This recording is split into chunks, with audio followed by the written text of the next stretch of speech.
Hello and welcome to the School Run podcast, where it's all about helping you to do, have and be more so you can start to live life on your terms. Tune in during the morning school run as I, Victoria Caseborn, share inspirational stories, mindset mastery tips and help you open your mind to the miracles that surround you. My aim is to help you start every day feeling more empowered to take action towards making your dreams come true. Come and join me for my free 2-week challenge to help you map out your perfect business and see if it would help you live that dream. Head over to victoriacaseborn.com/challenge and join for free today.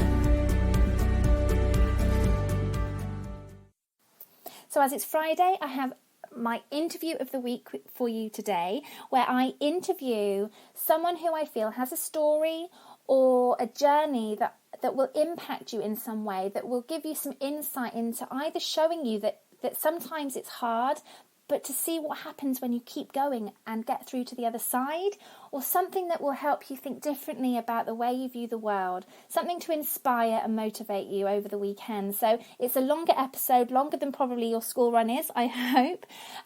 So listen over the weekend as and when you can, just to see if you can pick any tips, tricks and strategies up from our guest speaker today. Hello, Lauren. Thank you so much for joining me today. All the way from Starbucks. Is that where you are? I am, yes, in sunny Peterborough, of all places. Oh, lovely. Well, thank you so much for joining me and phoning in and agreeing to this interview. Could we start with just telling us a little bit about what your business is? What do you do and what your biggest achievement is? Yeah, of course. Yeah, so I'm a property investor, and primarily I run a business that takes properties off of the hands of landlords who have been renting them out as what we call a single let, so a let to a family, and maybe they're just tired, or they hate having the house empty, or they don't like the burden of having to do renovations on them or maintenance or any kind of upkeep on the properties. And I come along and my company guarantees their rent, so we'll pay them what they've been renting the property out for every single month, whether there's a tenant in the property or not. We fund a full refurbishment on the property, usually up to the tune of about £10,000 to £15,000, and then we put our own working professionals from the local area into rooms in the property. So we usually have between 4 and 5 professionals in a shared house, and we manage that side of it. So this whole process is called rent to rent, and that's sort of the foundation of my business at the moment, and the money that business generates then goes into my property investment portfolio, where I buy properties, renovate to either rent out or renovate to flip, which basically means to sell at a much higher profit straight away. So that's what I do in a nutshell. Wow, I've never heard of that. That sounds amazing. What a great business idea. So could you tell us how if you worked in corporate before, and how you went from sort of an employed status, if you ever were, to where you are now? How, what's your journey look like? Yeah, of course. Well, it's kind of weird actually, because I used to work for a personal development company doing their marketing. I've always been a passionate marketer. I'm a qualified marketer. I've done my Chartered Institute of Marketing professional qualifications, and I loved it. And I worked for a personal development and property training company, basically, as their head of marketing. And being, surrounded by people who really take their own personal development and welfare seriously and believe in creating a passive income stream, that does tend to rub off on you a bit. And I started off for them as an employed person, but then quickly became a bit of a marketing trainer. I do a couple of their courses.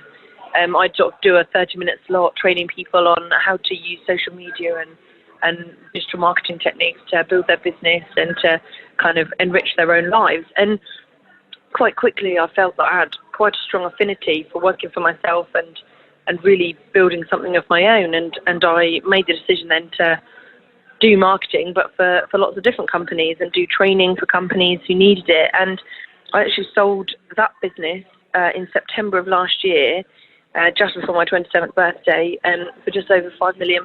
So I've been building that business for the last probably 4.5 years, I'd say, up into quite a nice, respected brand with a great client list and a great portfolio of successes, and had the offer, and just really felt that this was a great opportunity to then try something new. And my best friend at the time, she's actually still my best friend, but my best friend, she had actually done this rent-to-rent journey through my employer. She'd done some training and through the employer who were this personal development and property company.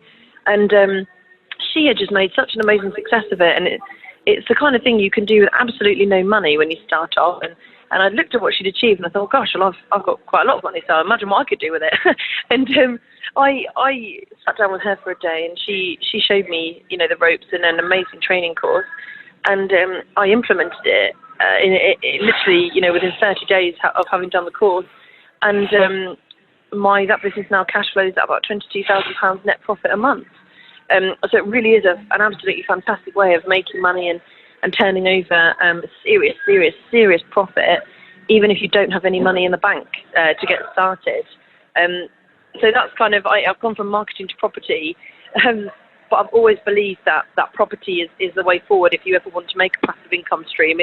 It's one of really the only ways, short of selling products online, it's one of the only ways you can really build incredible wealth, and you can really build a team to manage it whilst you go and sit on a beach and sip a margarita one day in the future. So yeah, I hope that answers the question. Yeah, no, I'm completely and totally intrigued by your business, definitely, and I'm gonna try and keep on, because I really want to understand you and the what it's taken, but I'm really trying to stop myself from asking you the detail of what you're doing. It sounds amazing. So has it been easy? Has it been an overnight? I mean, you've already sort of said how long it's taken you, but sometimes I think people start and they get disillusioned by how quickly things can happen, or a little bit frustrated that it's not happening very quickly. So would you say it's fallen in your lap, or has there, have you worked hard for this? That's a really good question. I'm a real passionate believer in nothing comes easy and nothing comes overnight. And I get, you probably have seen the stuff I post on social media, but I get really angry when you see business owners and entrepreneurs posting, 0 to hero in 30 days, and they're offering some sort of silver bullet to make you a millionaire overnight. I just don't believe in it at all. I do believe in working smarter, not harder, but I've worked incredibly hard for what I've done. I've taken an awful lot of risk. I've invested absolutely every single penny I had at the beginning. I borrowed money. I just gave everything I had. I worked, oh my God, I think 1 month I worked 2 weeks and I got just over an hour sleep a night. The sacrifice. I never had a maternity leave for my first child. I literally gave birth, went straight back to work. The sacrifice that I made, it certainly didn't come easy. I wouldn't change it for the world, but I do believe that there are now, sitting on the other side of the fence, I do believe that there are better, faster and smarter ways of building a business, and only wish that I'd had the kind of mentors I have now to teach me that back then. But it really, building a business, that isn't meant to be easy, that isn't meant to be fast. And if you want to build a flash in the pan brand that, pops up here, sells 1,000 units of something and then pops back down, that's fine. But I think most of the women or men listening to this call or online or doing whatever they want, we want to build something that will last a lifetime, that will become bigger than us. I certainly want to build a legacy for my children. I want to build something that is the foundations of which are stronger than myself. And I look at it, if I ended up, God forbid, in the hospital or got hit by a bus, would my business survive without me? And that's the true test of whether you've built a business with strong foundations. And it's one that cannot happen in 30 days. It just can't. It's not without spending crazy money and about hiring the best professionals in the world to set it up, which most of us don't have at the beginning of setting up a business. So yeah, I definitely wouldn't say it came easy, but I wouldn't change it for the world. No, and that's exactly how I feel. I think it's a really good point, because I sort of figure that it is difficult, but it's a bit like having children. Like, nothing about having children is easy, but you wouldn't change it for the world, and it's that I sort of relate. Absolutely. So yeah, completely on the same page with that. So have you ever felt like giving up? And if so, what keeps you going? Oh my gosh, yeah, definitely. I mean, my husband's an accountant and he is in a job. He's in a 9 to 5. He's about as opposite to me as you can possibly get. And, you know, my mum, she's in a job, she works for the police. You know, everyone in my life, from a family perspective, they're all in jobs and they're very safe people. They don't like to risk anything. So, you know, I started this off not really having anyone in my corner, and people sort of looking at me saying, what are you doing? Are you crazy? And almost waiting for it to fail, which I don't know if you can, you know, ever been in that situation. I think quite a lot of people do end up being in that situation where you feel like everyone's up waiting on bated breath, and, you know, they're almost thinking, oh God, what's she doing now? Oh God, what's going to happen now? And they do wait for you to fail, and that puts a certain amount of pressure on you, because every time you make a cock up, or you make the wrong decision, or you're not as successful as you think you're going to be, you know, you almost feel like even more of a failure than if you'd, I don't know, just had a bad day at work, because there's this weight of expectation that's just, it's crippling. So yeah, there have been a couple of times when I've made a bad call. I've probably hired someone I shouldn't have done, actually, in a marketing agency. There was one time with a property where, oh my God, we had a massive issue with a roof. That was just, I got a bad guy in to fix it, and he just didn't do the job. And then the landlord didn't want to pay. And it was just, I won't bore you with the details, but, you know, that was a cock up of massive proportions. And at that point, you know, you have no one to blame but look to but yourself. And it's those moments when you think, oh, what the hell am I doing this for? You know, maybe I'll just be better off in the safety and security of a job, earning, you know, 45k a year, with my 25 days holiday, and my boss who gives me praise when I do well and gives me feedback when I don't. Would you ever go back? No way, because those moments, those few and far between moments when I think, oh, maybe that'd be nice to know I've got a paycheck coming at the end of every month, they do not compare to the freedom and the flexibility of being able to be your own boss and craft your own future. You know, no one will ever be able to cap what I earn. You know, no one will ever be able to stop me from earning exactly what I want, and from building something that is my plan to, you know, change the face of female entrepreneurship in the world and give people opportunities. And, you know, I don't need to worry about hating my boss. I am my boss. And that flexibility and that freedom, being able to go on holiday when you want, and also being able to work hours that suit your own learning and development capabilities. You know, it isn't about laziness, but, you know, I'm a morning person. I work much better if I get up at 4:30, 5 o'clock in the morning and work till 1 than I do if I had to get to work at 9 o'clock and work till 5. Well, I can give myself that flexibility. I can do that. An employer couldn't. Yeah. And yeah, I never, apart from on the very few occasions when things have gone quite wrong and I thought, oh God, what am I doing? I have never once regretted working for myself and never missed that JOB environment. No, I'm completely with you on there too. Good. So you mentioned earlier about the importance of mentors and having the good mentors. So how, you know, talk to me about the difference that's made to you then. Well, I from my perspective, anyone in business for themselves who doesn't invest in a mentor or a coach will not be a true success, you know, and I believe that from the very, very bottom depths of my soul.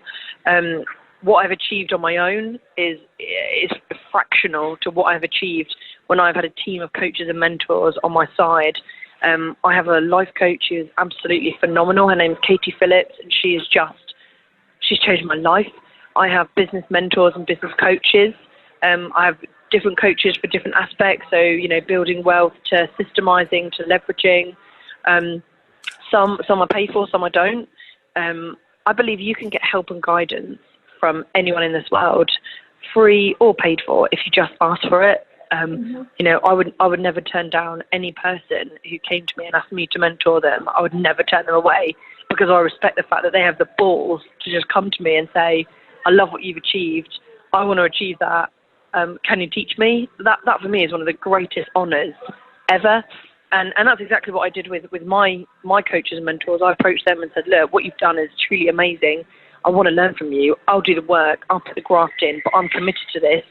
And they obviously saw that and resonated with it. So having a mentor and having a coach, you know, we only know what we know, and we don't know what we don't know. And these people have trod a path much greater than ours, much longer, much further. And, you know, who are we to assume we know everything? We don't. Every single thing I come up against in my life seems to be something new. And I want to know I've got the best of the best in my corner helping me figure this stuff out. Amazing. So yeah, I endorse it, 100%. Yeah, Don't hesitate. Yeah, no, absolutely, completely agree. So thank you. So obviously, I mean, the fact that you've had lots of coaches and mentors probably means that you've had to make some mindset shifts, I would imagine, to get to where you are. Are you able to talk a little bit about some of the shifts maybe that you've had to make, any limiting beliefs that you've had to work on, or like, because I really believe it's the inner work that takes the time and the hardest thing, I think. I totally agree.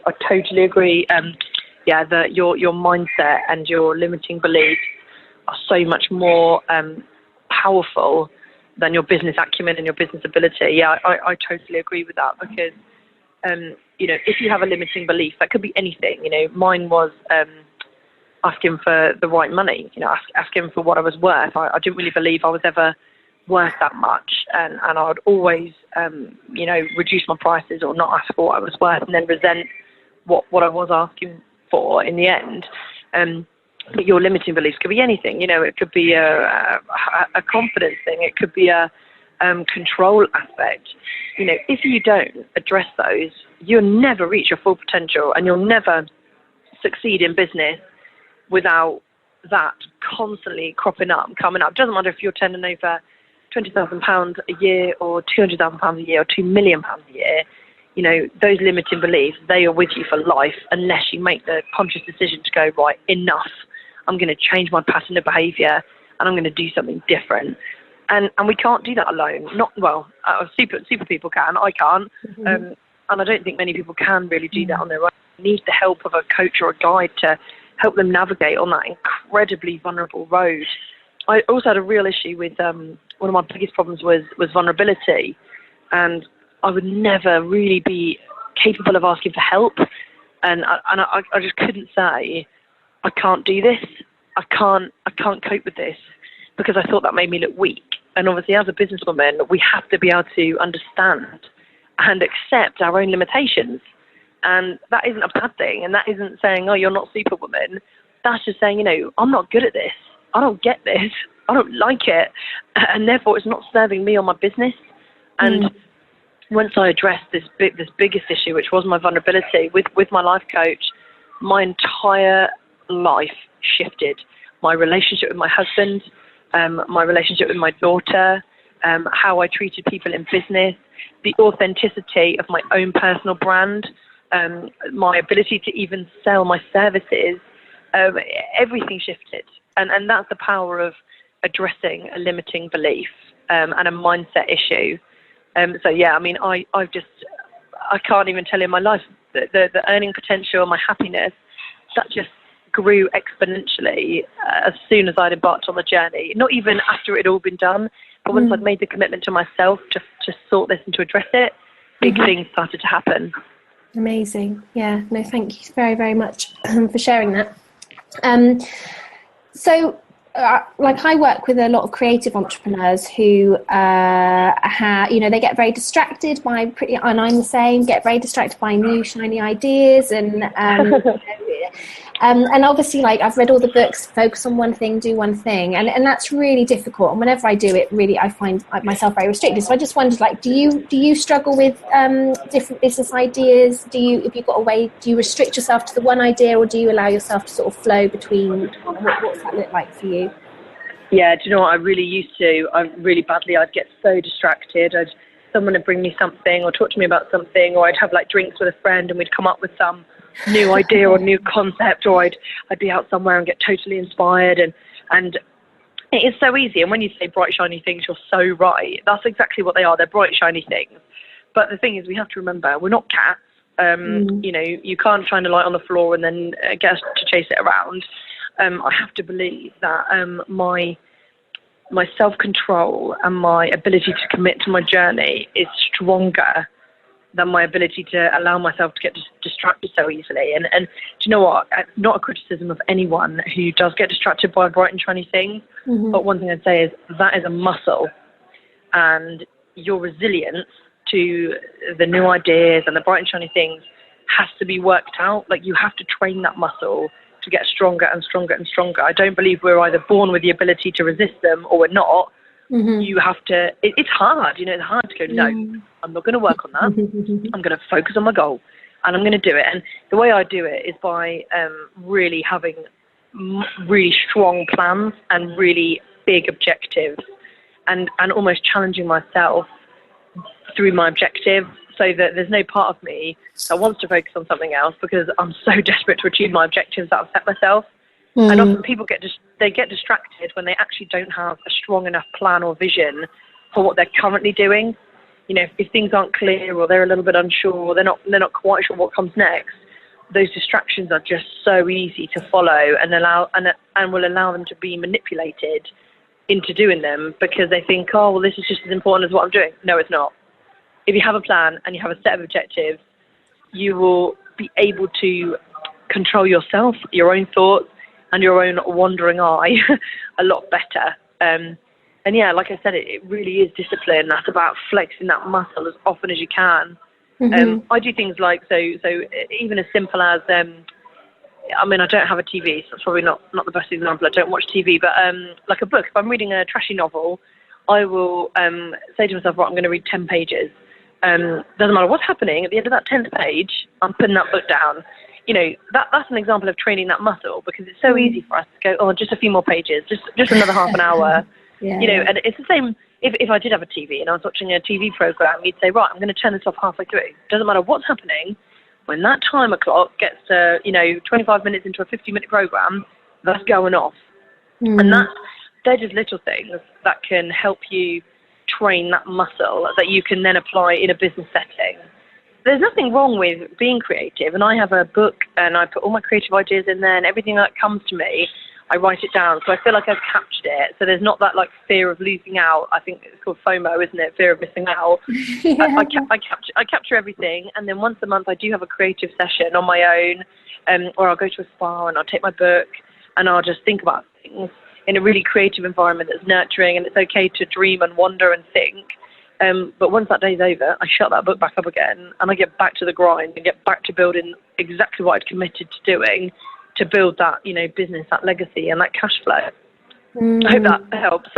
Yeah, no, okay. It does. And I love the idea of training the muscle, really, and actually doing those things where, you're like those little things like stopping reading the book. It's about, the practice, so that you can then apply it to the bigger things. So I really like that. That's really nice. Oh, good.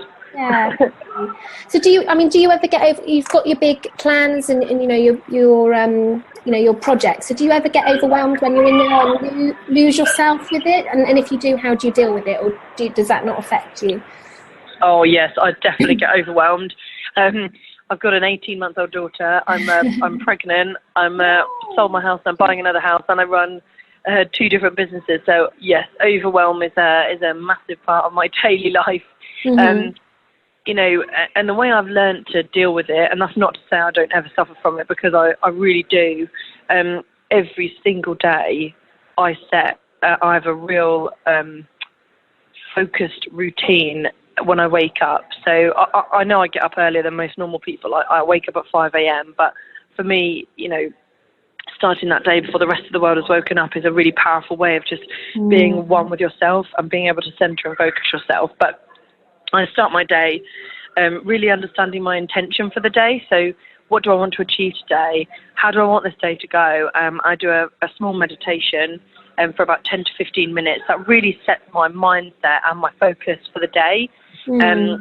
Always have a fresh juice that I make in my juicer straight after that. And then I sit down and I write my task list and plan for the day.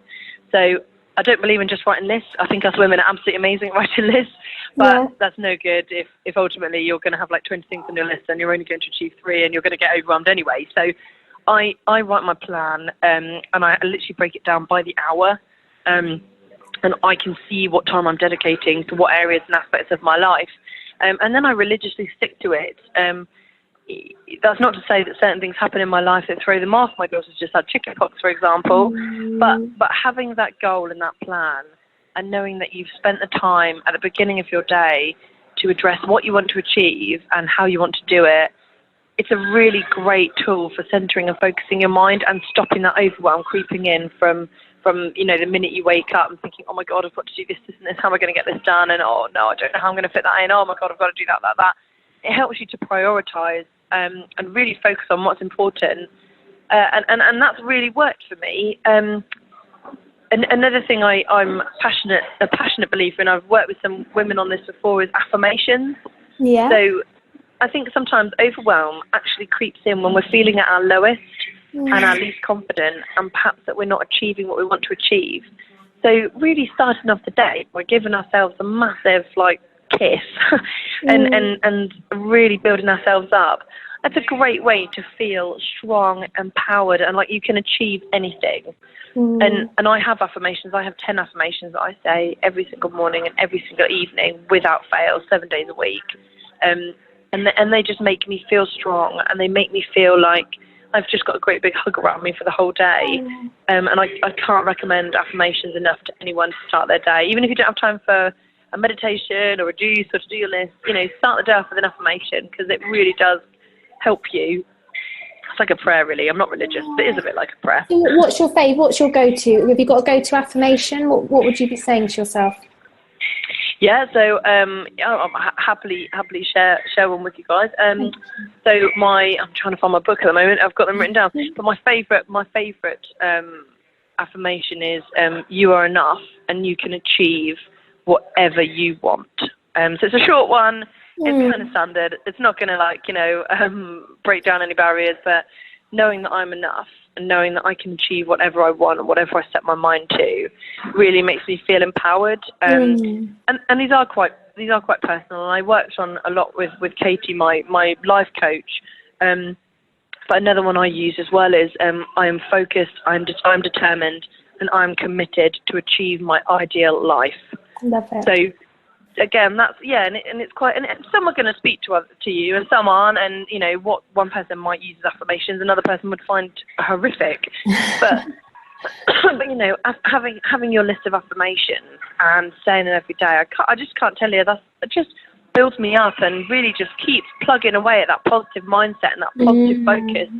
Because if you don't do it, no one's going to do it for you. Especially when we work for ourselves.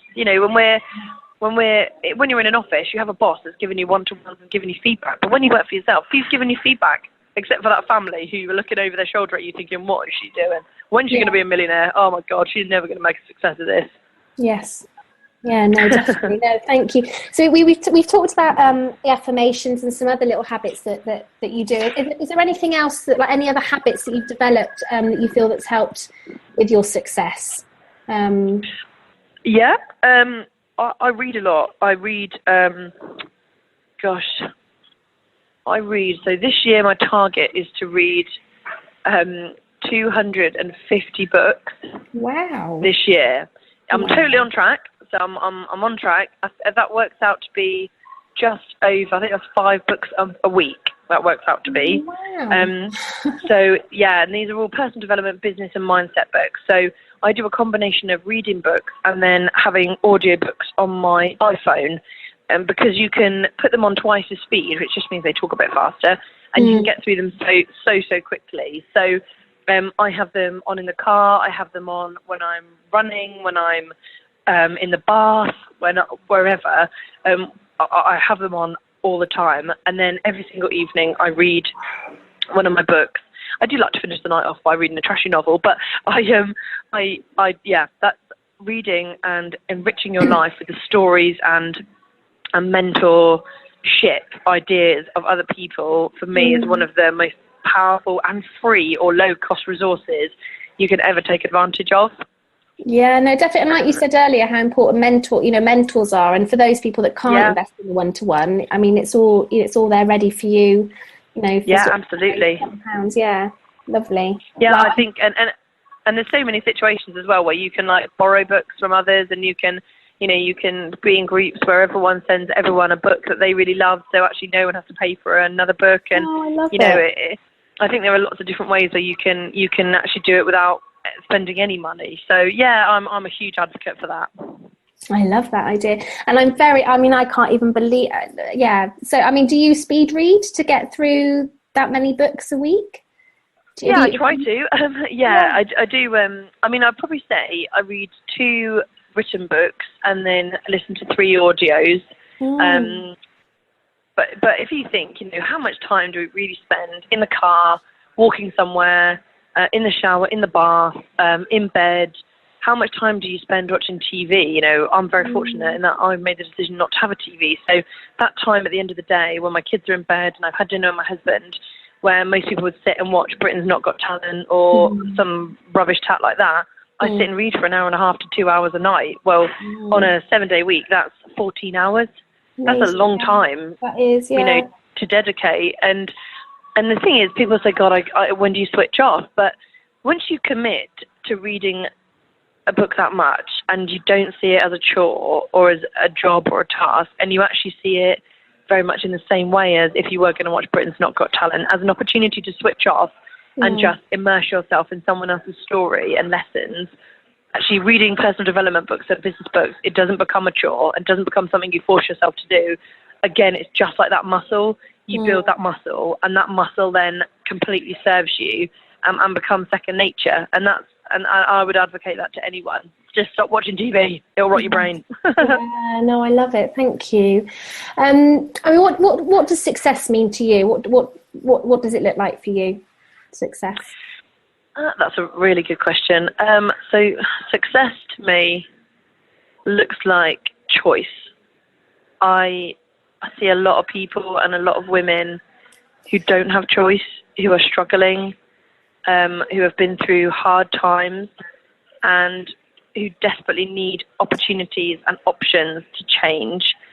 And success gives you that. Success gives you choice to have a bigger house, have a better house, privately educate your kids, let your mum give up work, travel the world, spend more time with your family, all these sorts of things. And choice, having a choice for me and having that freedom is the ultimate definition of success. It isn't about the money. The money is a tool to enable you to have more choice, but ultimately, success it is choice, and probably as a secondary part of it, success is building a legacy and creating an impact in the world that you wouldn't have done otherwise. When I speak to some of the women I coach and mentor, and I see the changes that they're able to make as a result of our conversations. It's not that I'm even doing anything, I'm just offering some benefit of my experience and asking questions. But when you see these women making positive impacts in their lives, and you see that happening, I mean, that is a powerful skill. And I think that's what success is, being able to use your own learning and knowledge and your own cock-ups to affect someone else's so they don't have to make the same mistakes. I hope that answers the question. Yeah, no, I love it. And I do love how success is different for everyone, but everyone that I've spoken to so far in these interviews, it's all very similar. It's not about the money, it's about the lifestyle, the freedom, like everything you've described. So, I really like that. Thank you. What have you learned from the process of building your business? What have you learned about yourself? Oh my God. I'm a control freak. I really struggle to let go of any responsibility. It takes a long time for me to kind of just sit back and let someone else do what I was doing. I'm probably not very good at switching off. So I could easily work 80-hour weeks and not really realise until I was to the point of burnout, and then go, oh damn it. Yeah, I'm quite, which is I think a lot of us do, and end up resenting it quite bitterly. But it's our own fault, because we're the ones that are driving it, and we're the ones that are making those decisions. No one's holding a gun to our head, pushing us to work those hours. What else have I learned? I've learned that I'm a pretty good action taker. Actually, I do believe in. I'm not really all talk. Someone will say something or suggest something or give me guidance or advice, and I implement it straight away. I believe action is the only way to drive change and growth and success. And I'm not afraid of taking action anymore. I probably was way back when, but when you see what happens when you take action, it just is so powerful. Why would you not do it? So yeah, they're probably the big ones I've learned about myself. A couple of negatives and hopefully a positive. Yeah, definitely. No, thank you for sharing that. So just looking at the business side, is there a marketing or sales tip that you could share with anyone that's at the beginning of their business journey, that's already sort of launched but struggling to get traction? God, yeah, that's a really good question. Okay, let me just think this through. Business sales and marketing tip. Yeah, never ever never be normal. Like I know that sounds really weird, but you know, a lot of people follow this like 1, 2, 3 step process that we all see online, and we all do the same stuff. You know, whether that's Facebook advertising, and then you know, just basically just fitting into a mold. Don't be that person. You know, polarizing is a very powerful sales tool, and calling it how you see it and really putting your message and your vulnerability out there really will resonate with your chosen demographic. And some people say to me, you know, I can't find my ideal client. I don't know where they are. And when I look at what they've said or done online, it's so woolly and it's so like blurred, because they're so afraid of putting themselves out there and really committing to their message, that of course their ideal client isn't going to come back to them because they can't find them. Then what you want is you want your ideal client to read something you've written and go, oh yeah, I need to talk to that person. Holy shit, she is saying exactly what I've been thinking. You know, sorry for my language, sorry. But you know, I put that post in the members club way back when, a few weeks ago, you know, and that was my vulnerability and the effect and the impact and how much it resonated with people. You know, that was powerful. That was a powerful connection we all made. And I believe that in everything I do, you know, even when I'm sitting in front of a multi-million-pound board of directors looking for investment on a new building project, or if I'm talking to a woman who has no money and she's trying to find a way to feed her kids at the end of the month, you know, I believe in being vulnerable and absolutely speaking the truth. Because some people are going to hate you, but that's going to happen anyway. And some people, though, they're going to love you and they're going to be your fans for life. And that's what you want. You want those people. I love it. So yeah, that'd probably be my big tip. The other thing is never, ever, ever be afraid of picking up the phone. That's one thing I've learned in sales. You know, the problem with Instagram, Facebook, Twitter, and all that gump is everyone's just lost the art of the personal touch. Yeah. You know, if anyone asks me, can we get on Skype? Can I talk to you on the phone? Yeah, of course you can. Let's just talk. Let me hear your voice. Let's have a conversation. It's so much more powerful than a Facebook post or an Instagram picture. Absolutely. Yeah. They're just tools in the toolbox, aren't they? But nothing can replace real sort of human connection. So yeah. No, definitely. Thank you. Do you use any woo-woo in, like, do you have any spiritual practices that you rely on at all in what you do? Any what? Sorry, say that again. Woo-woo. So like do you manifest? Do you you do anything? Yeah, totally. 100%. Oh my God, yeah.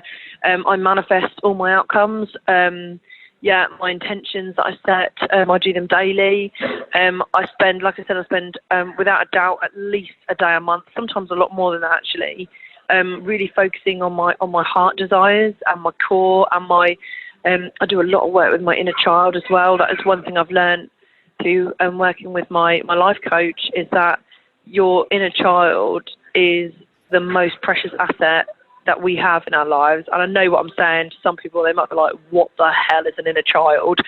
But you know, my inner child drives everything I do. And when I'm lashing out on my husband, or I'm being a bit of a bitch to people that work for me, or I'm not achieving what I want, all I have to do is take a minute, look within myself, find my inner child, and she's there cowering in a corner, afraid of something, and she is fighting back.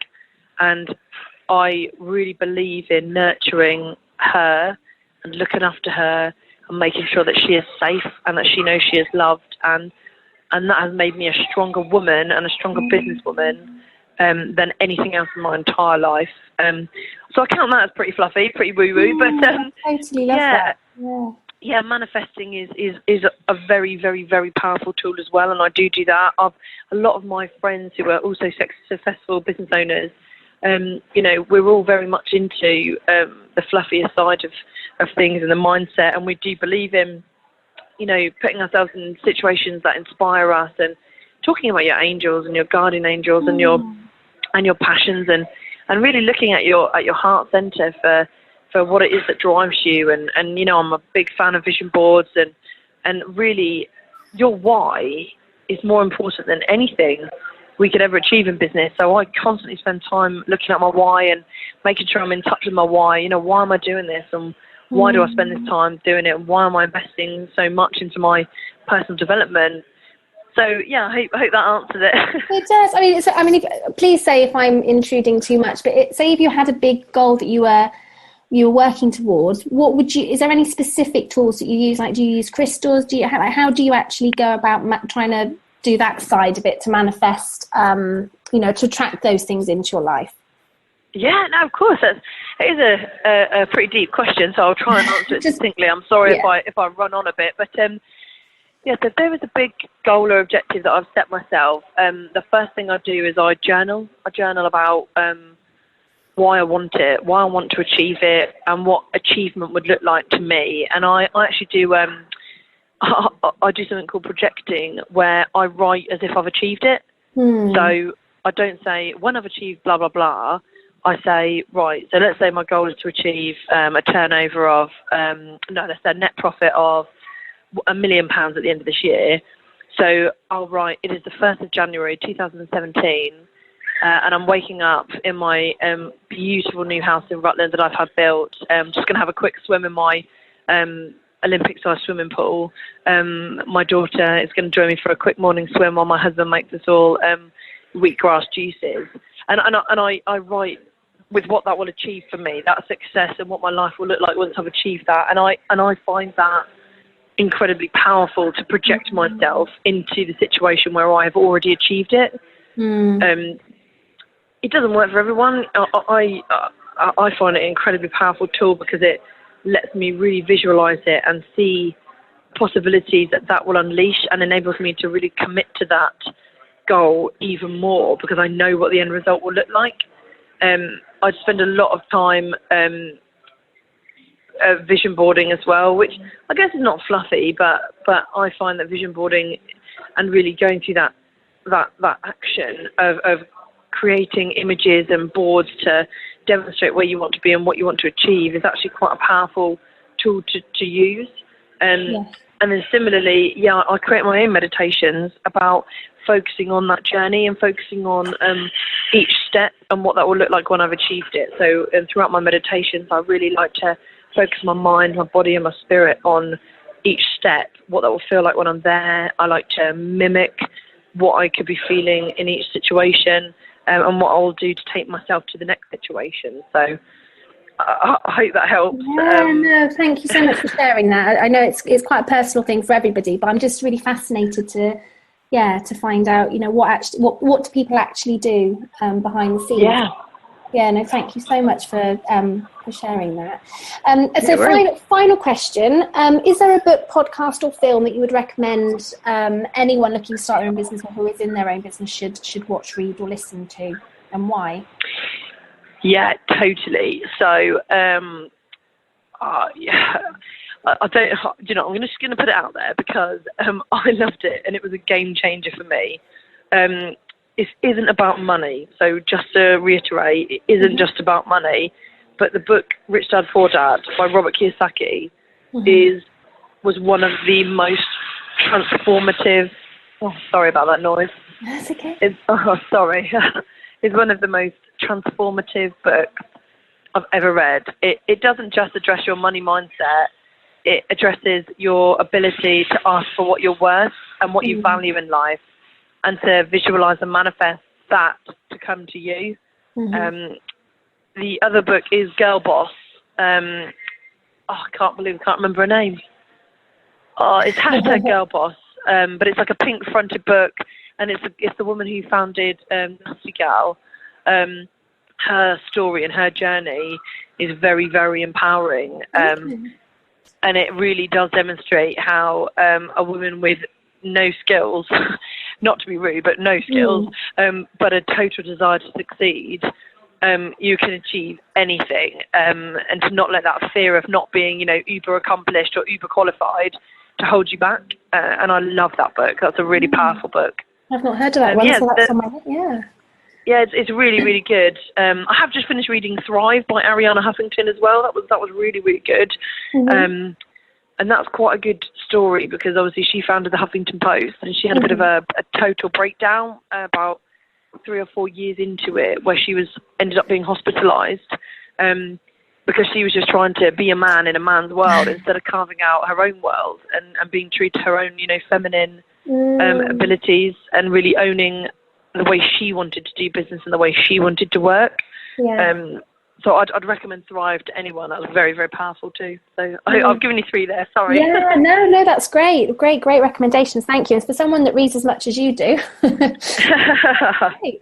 Well, thank you so much, Lauren, for your time today and doing the interview. I've absolutely loved listening to you talk. I love your enthusiasm and passion. It's just, it's a really lovely thing to listen to. So thank you so much. Oh, thank you. No, thank you. I really appreciate it. It's been a real privilege to talk to you, and hopefully your listeners will get something out of it. So thank you so much. So is there, where could people come and, if they wanted to connect with you, if anything's resonated, where can they come and find you? They can find me on Facebook. I'm always happy to connect with anyone on Facebook. My full name is Lauren Lovett, LaurenLovett.